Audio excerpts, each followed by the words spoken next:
Hello and welcome to the SciFirst MovieTalk episode. So in this episode I'll be discussing the 12th overall entry into the Halloween movie franchise and sequel to the 2018 reboot Halloween, the 2021 slasher Halloween Kills, as directed once again by David Gordon Green.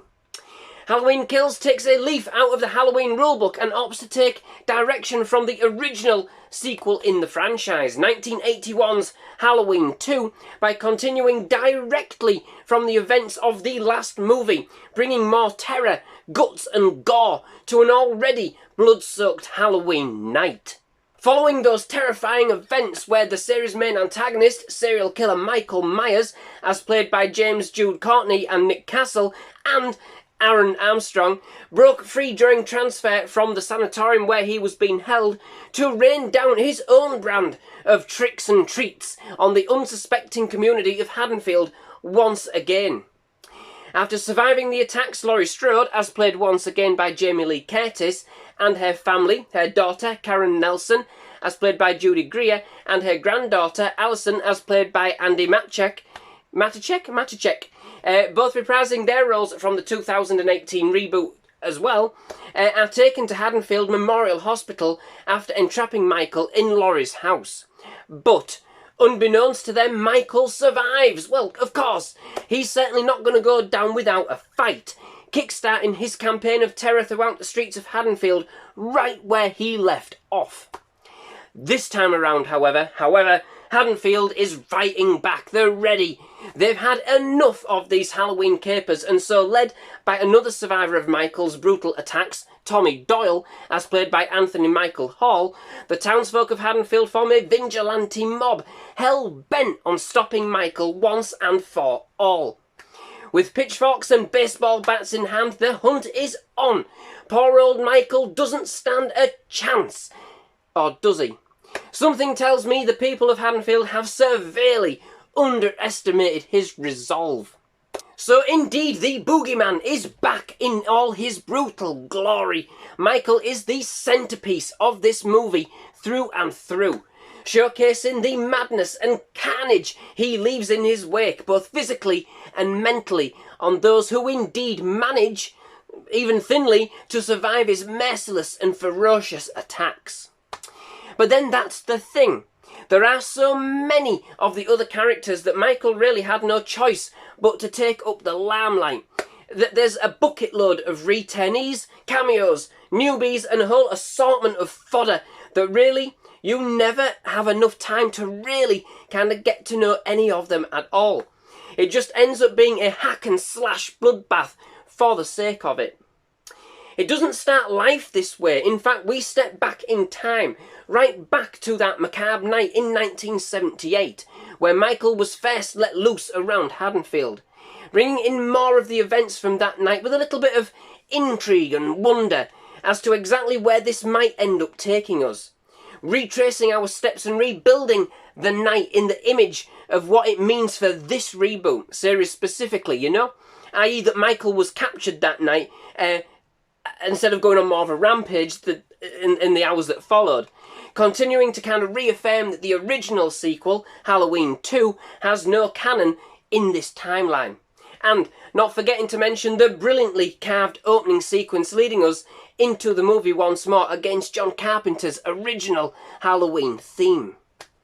But then, unfortunately, everything seems to go a little bit stale. Sure, there is plenty of blood spilt here and an all-out assault on Michael that's certainly something to savour. We certainly haven't seen too much vigilante justice from Haddonfield in the series to date, but in the end, it all just seems rather bland and uninspired. You kind of get to the end of the film and kind of wonder, really, what was the point? For as packed as this film truly is, there didn't seem to be a dull moment at all. It's pretty relentless. It does have quite a hollow feel to it.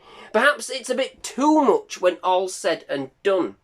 Hard to kind of strike the right kind of balance with this franchise, isn't it? But I think the problem kind of stems from the fact that the whole plot revolves around one premise. The evil will die tonight. And literally everybody, and I mean everybody, gets a go at giving this line their best shot. I mean, we get the idea, but it kind of gets a little bit too much to have it kind of relented and reiterated every 5 minutes throughout the movie. I did like the premise, a town rocked by tragedy and witnessing events almost from that kind of point of view this time around, examining the fear on the streets about Michael's legacy more so than anything else. Certainly an interesting angle, with a town out for blood of its own, sort of like Halloween meets The Purge.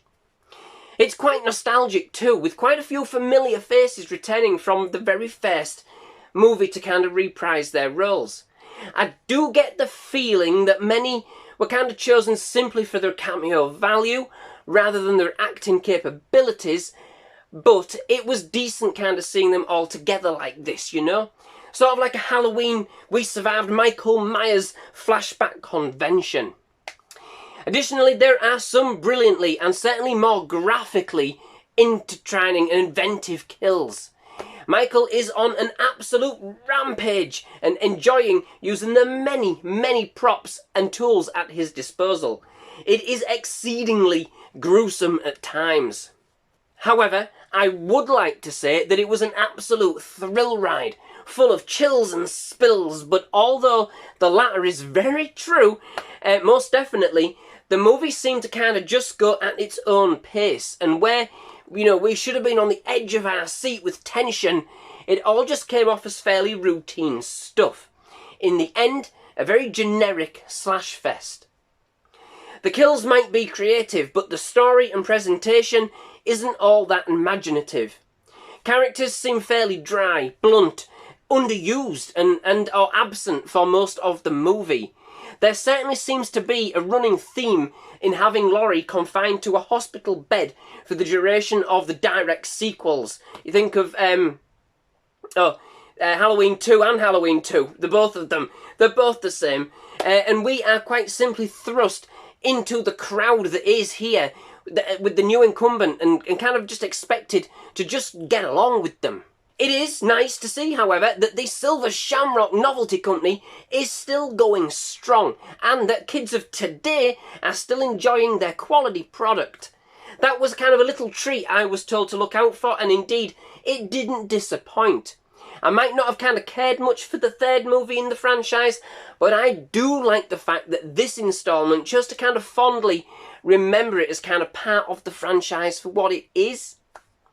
Overall, for as much of a thrill ride as this was tipped to be, and indeed should have been, given the premise, apart from the kills and the gore, of which there are bucket loads, the rest seem kind of fairly dull and uninspired.